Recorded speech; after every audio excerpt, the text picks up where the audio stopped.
재판소원법이 일단 법사위를 통과해서 요거 이어져서 뭐 조희대 대법관부터 시작해서 헌재까지 네. 굉장히 상반된 입장을 내고 있어서 요거 이제 감찰관에게 좀 여쭙고 네네네. 싶었습니다. 일단 조희대 대법원장이 또 이례적으로 기자들 앞에서 재판소원법을 두고서 국민들에게 엄청난 피해가 가는 문제라고 반박을 했거든요. 왜 엄청난 피해가 간다고 봤을까요? 저는 그거는 좀 과장된 얘기인 것 같습니다. 예. 아마 대법원장님께서 말씀하셨지만 뭐 이게 그 위헌이라는 말씀이거나 혹은 뭐 엄청난 피해가 간다. 엄청난 피해는 가지 않습니다. 사실은 이 재판소원 재판과 관련된 헌법 소원으로 인해 가지고 헌법 소원 예. 건수가 폭증된다 하더라도 그 요건이 엄하게 제한되어 있거든요. 예. 아주 엄격하게 제한이 되어 있는 데다가 예. 사실은 그 헌법 소원은 그 법에 따라 가지고 정리되지 않은 법률적 주장으로 함부로 헌법 소원을 제기할 수 없도록 변호사 강제주의라는 걸 채택하고 아하. 있습니다. 그렇기 때문에 변호사 선임을 하지 않고는 헌법 소원을 하는 것이 불가능합니다. 그러니까 아무나 함부로 하진 않을 것이다. 그렇습니다. 무조건 하진 않을 것이다. 그리고 또 뭐 일부 언론 보도 자료에 따르면은 뭐 그 대만 같은 경우에는 헌법 소원을 도입하니까 뭐 수천 건이 들어와 가지고 갑자기 폭주했다 이런 식으로 얘기를 하는데 제가 통계 자료를 찾아보니까 2012년도에 우리나라의 총 소송 건수가 628만 건입니다. 예. 628만 건 중에 예를 들어 10,000건 정도가 헌법 소원이 됐다고 쳐도 예. 628분의 1이겠죠. 그렇죠. 그러니까 그 0.1%를 좀 넘어서는 그런 수준에 아하. 지나지 않는데 그런 걸 가지고 얘기를 할 수 없는 것 같고 오히려 재판에 대한 헌법 소원을 도입한 나라에서는 실질적으로 그게 인용이 돼 가지고 구제 사례가 많지는 않지만 0.1%에서 0.2% 사이 정도 나오고 있습니다. 뭐 몇십 건 정도. 예. 근데 그 당사자 입장에서는 전부거든요, 이게. 예. 그 구제를 얻는다는 입장에서는. 예. 그리고 사실은 그 재판에 따른 헌법 소원이 없었더라면 구제받을 수 없었던 수십 명이 구제받은 그렇죠. 거 아니겠습니까? 예. 그 점에 대해서 생각해 본다면 이 재판소원이 도입되면 국민들에게 피해가 간다. 628만 건 중에서 10,000건 정도가 재판에 대한 헌법 소원이 제기된다 하더라도 그건 많은 건수는 아닙니다. 예.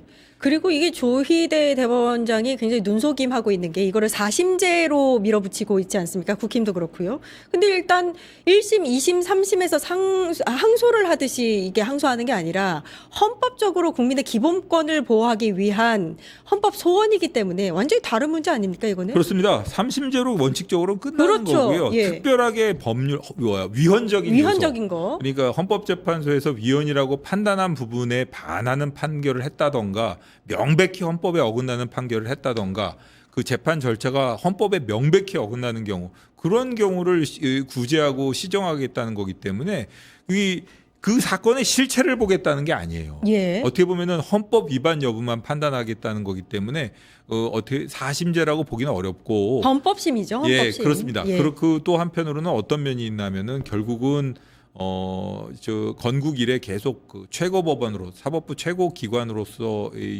지위를 유지해온 대법원이 최고 재판소로서의 그 지위를 잃게 되는 것 때문에 그 위상이 격하되는 것 때문에 반대한다고 보는 것이 정확한 판단인 것 같습니다. 예, 그러니까 대법원과 헌법재판소가 약간 기싸움하는 것처럼 느껴질 수도 있을 것 같아요. 그렇습니다. 사실은 그 독일이 헌법 재판에 대한 재판 소원 제도를 두고 있는데 독일의 경우에는 연방 대법원 같은 경우에는 대법관 숫자도 제가 예전에 한번 봤을 때 50명 뭐 이 정도 될 정도로 예. 많은 데다가 기본적으로 그냥 3심제에 있어서 최고 상급심에 지나지 않아요. 그렇죠. 그러니까 헌법에 대한 최고의 해석 이런 권한을 갖고 있지도 않고 독일에 있어서 가장 명예로운 자리는 그 연방 헌법재판소 재판관이거든요. 그런 점이라던가 이 독일에서의 사례라던가 이런 점 때문에 결국 갑자기 요즘에 이제 국민적인 그 재판에 대한 신뢰 이런 사법부에 대한 신뢰가 떨어지면서 본인들이 그 최고재판소로서의 위상이 무너지는 것을 걱정해서 이런 예. 반대를 한다고 보시는 게 정확한 시각인 것 같습니다. 예. 헌법재판소가 이례적으로 26쪽 분량의 반박 자료를 냈거든요. 네네. 그거 보니까 확실하게 이거 헌법을 개정할 사안이 아니다. 위헌이 아니다. 이렇게 네네. 이야기를 했고요. 사법권을 침해하지도 않는다. 맞습니다. 예. 그 헌법재판소에서는 사실 뭐 지금 현재 법 하에서도 97년부터 일부 한정위원 판결, 그러니까 무조건 그 재판을 헌법소원의 대상에서 배제하는 것은 그게 위헌적인, 그러니까 헌법재판소가 위헌이라고 판단한 부분까지 재판에 대한 헌법소원을 하지 못하도록 한다고 해석하는 범위 내에서는 위헌이다. 예. 상당히 어렵죠. 그렇게 예. 판단을 한 적이 있습니다. 아하. 그리고 그 이후로도 이게 우리나라의 그 헌법재판소법이 68조가 이게 그 무조건적인 재판에 대한 헌법소원을 금지하는 규정이 아니다라고 여러 차례 그 견해를 밝혀왔기 때문에 사실은 헌법 해석과 관련해 가지고 이게 위헌이라는 판단이 내려질 가능성은 없습니다. 예. 조희대 대법원장이 국회를 설득하겠다 이렇게 이야기를 했대요. 이 재판소환법하고 대법원장 증언법 관련해서.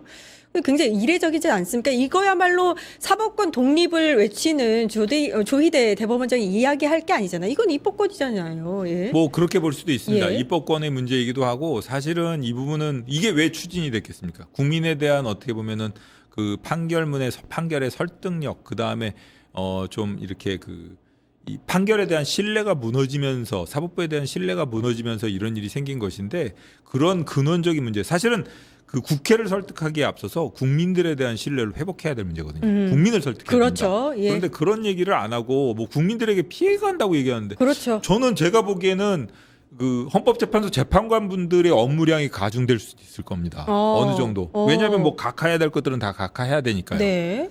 그런데 그런 거 말고 이게 무슨 국민들에게 피해? 저는 제가 보기에는 그리고 6개월 내에 해결하도록 되어 있는 게 네. 법안으로 알고 있거든요. 네.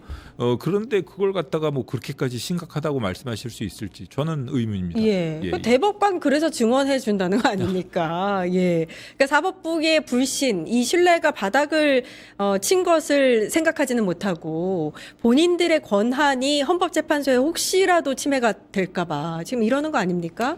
그게 정확한 판단인 것 같습니다. 예, 그렇죠. 네. 예. 재판소원법. 이게 그 본회의 통과하면 그러면 혹시 이제 대법원 측에서 혹시 문제 제기를 계속해서 한다던가. 문제 제기를 해도 뭐 번복될 가능성은 없습니다. 결국 헌법 위반 여부라던가 뭐 이런 거에 대한 최종적인 판단권은 헌법재판소에 있고 헌법재판소가 이미 26조에 달하는 반박문을 낸 상황에서 예. 아무리 법원에서 이게 뭐 위헌이라는 주장을 한다 한들 예. 이게 바뀌겠습니까? 예. 네. 그러면은 계속해서 조희대가 국회를 설득하겠다라면서 이제 네. 반대하는 의견을 내는 이유가 약간 정치적인 거라고 보세요? 본인이 아마 그 대법원의 최고 책임자로서 본인이 그 대법원장으로 있는 상황에서 이런 문제가 제기됐으니까 예. 본인이 대법원장의 입장에서 이런 그 뭔가 입장을 내지 않을 수가 없다고 생각했을 수도 있고, 그 다음에 이 지금 현재 추진되고 있는 이 사법 개혁이라는 것이 결국은 사법부를 공격하기 위한 것 아니냐 이런 생각에서 이제 이 반대 의견을 표시하는 것 같은데요. 예. 사실 그 출발점이 어떻게 되었는지를 한번 생각을 해보면 그 본인도 책임이 없다고 얘기할 수 없는 그렇죠. 상황이거든요. 예, 그러니까요. 작년에 그 일이나 생각을 예. 사실 오해를 살 수 있는 그런 그 처음 출발점을 만든 게 본인이라는 점을 생각해서라도 한번 좀 재고해야 되지 않나 이런 예, 생각이 듭니다. 예.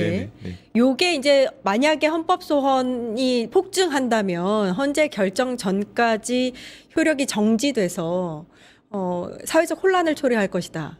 이 얘기에 대해서는 어떻게 생각하세요? 그 헌법 재판에 대한 헌법 소원은 사실 검사들이 예전에 그런 얘기를 했어요. 그 기소유예 처분이라든가 검사 불기소 처분에 대한 취소 소송이 이게 헌법 소원 대상이 되느냐 이 판단이 처음 나왔을 때 검사들이 그러면은 이거는 최종적으로 일을 못 한다. 똑같은 논리로 반박을 했었거든요. 그렇지만은 결국 지금 검사의 그 기소유예 처분에 대한 그 헌법 소원은 하나의 그 정해진 권리구제 방법 중에 하나로 자리를 잡았고요. 예. 실제로 권리구제를 하고 있습니다. 예, 맞습니다. 맞습니다. 권리구제를 하고 예. 있습니다. 그런 차원에서 놓고 보면 사실 재판부에서도 이렇게 보다 보면 이거는 명백하게 뭔가 잘못됐다던가 혹은 이 제3자의 눈에서 한번 이 사건을 바라보자. 예. 1, 2, 3심.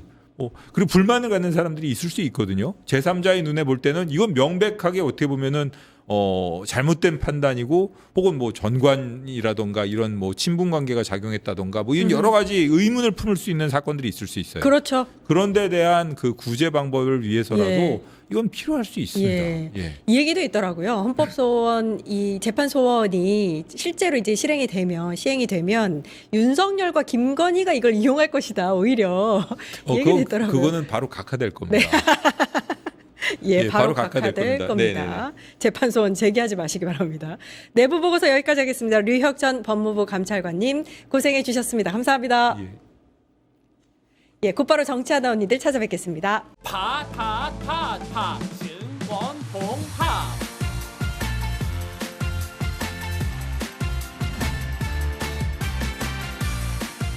이제 저녁 8시 30분 퇴근 후 퀴즈 한판